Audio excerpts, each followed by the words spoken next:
En recevant le roi du Maroc à l'occasion de sa visite d'État, notre Assemblée se réjouit d'accueillir le souverain d'un pays dont l'amitié pour la France ne s'est jamais démentie, malgré les inévitables vicissitudes d'un long destin commun, d'un pays aussi jeune et entreprenant qu'il est chargé d'histoire, d'un pays tout entier tendu vers la paix, le progrès et la modernité.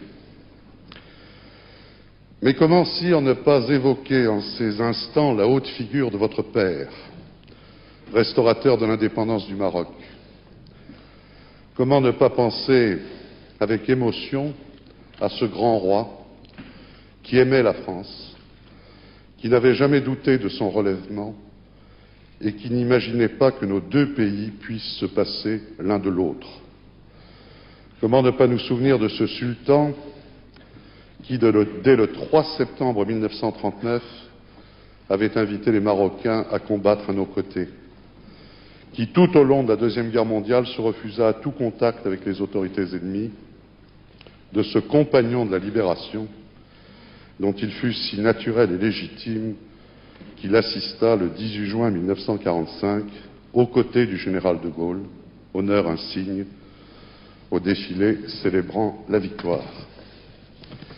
Et comment, dès lors, ne pas dire à nouveau, 51 ans après, dans cet hémicycle et devant vous, notre respect, notre reconnaissance pour ces magnifiques soldats marocains qui s'illustrèrent dans les Flandres, à Cassino, sur le Garigliano, en France, sans jamais ménager leur peine ni reculer devant les sacrifices, pour nous aider à reconquérir notre liberté.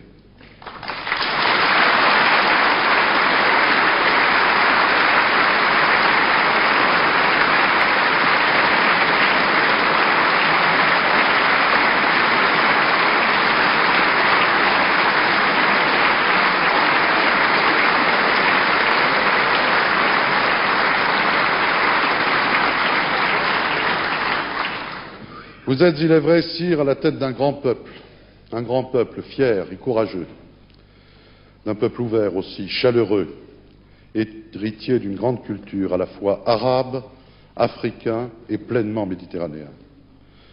Dans une comparaison imagée qui vous fut souvent empruntée, vous avez dit un jour que le Maroc ressemblait à un arbre dont les racines nourricières plongent profondément dans la terre d'Afrique et qui respire grâce à son feuillage bruissant au vent de l'Europe. On ne saurait oublier en effet que la province romaine de Mauritanie-Tingitane a été créée à peu près au même moment que les provinces romaines des Gaules, ou encore que deux brillantes dynasties, celle des Almoravides puis celle des Almohades, régnèrent de part et d'autre du détroit de Gibraltar, liant étroitement l'Europe du Sud et l'Afrique du Nord, rayonnant depuis Cordoue à qui nous devons une bonne part de l'humanisme moderne et de ce qu'on appellerait bientôt les Lumières. Voilà qui faisait déjà du Maroc un véritable trait d'union, vocation à laquelle il n'a jamais renoncé et qu'il entend plus que jamais assumer.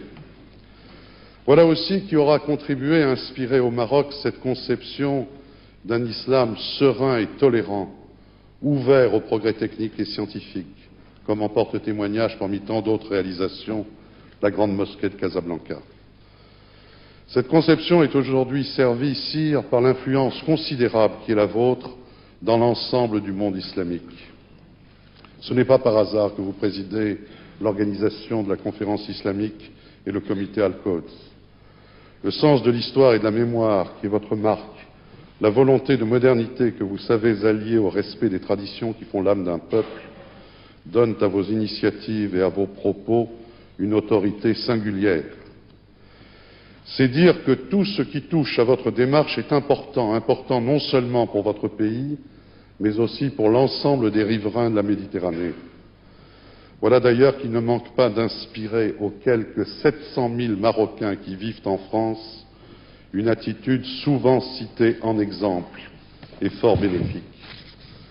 Ces Marocains de France nous apportent le témoignage des progrès que ne cesse d'accomplir le Maroc dans le domaine économique, au prix d'efforts méritoires. Le développement est en effet l'une de vos priorités, en même temps que la construction d'un État de droit. Vous avez inspiré un courageux plan d'adaptation riche de promesses sur le plan économique, y compris pour nos relations bilatérales. Vous avez encouragé par ailleurs une politique allant dans le sens de la promotion des libertés publiques. Liberté de la presse, liberté d'association et de réunion, multipartisme peuvent ainsi être vérifiés par tous vos visiteurs. La Constitution adoptée par référendum en septembre 1992 renforce les pouvoirs de votre Parlement avec lequel nous nous félicitons d'être unis par les liens les plus étroits, tandis qu'un Conseil constitutionnel règle désormais les rapports entre pouvoirs publics. La création d'une deuxième chambre, à la faveur de la nouvelle consultation que vous avez annoncée lors de la récente fête du trône, devrait mettre un terme définitif aux discussions relatives au mode de recrutement de la Chambre des députés. La France, vous le savez, conformément aux attentes de sa propre opinion publique, continuera d'applaudir à de telles initiatives. Il n'est guère étonnant qu'adhérant à de mêmes prémices, nos deux pays parviennent à s'entendre sur les dossiers les plus délicats. Et c'est bien pourquoi le président de la République n'a pas hésité, lors de sa visite officielle au Maroc en juillet 1995, à parler d'une relation placée sous le signe de l'exception. Nous apprécions à sa juste valeur l'action menée par le Maroc en faveur de la stabilité de la région et le rôle de médiateur qu'il joue depuis plusieurs décennies.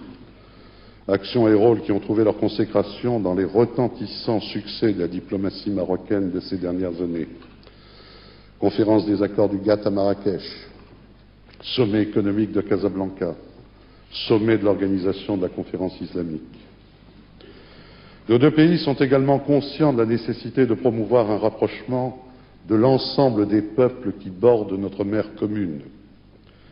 Le Maroc, qui a participé activement à la conférence de Barcelone, entend occuper une place à sa mesure dans ce nouvel espace qui devrait aboutir à l'horizon de l'an 2010 à la création d'une zone de libre-échange euro-méditerranéenne.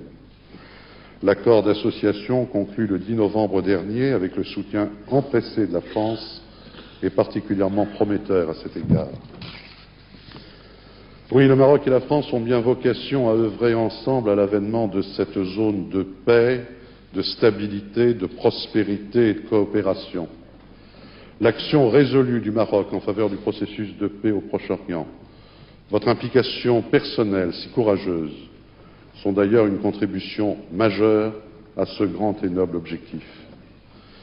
La relance de la construction du Maghreb au sein de l'Union du Maghreb arabe sera, à n'en pas douter, une autre de ces contributions, car le succès du partenariat euro-maghrébin passe aussi par un essor des relations politiques et commerciales entre les trois principaux États du Maghreb, que tout doit inciter à la bonne entente. Sire, à l'orée du XXIe siècle, en mesurant, vous et nous, le rôle que jouent nos nations, la France dans l'Europe comme le Maroc au Maghreb, en Afrique et dans l'ensemble du monde arabe, nous désignons ici nos responsabilités particulières. Elles sont immenses si nous voulons qu'une véritable communauté se renforce et s'affirme de part et d'autre de la Méditerranée.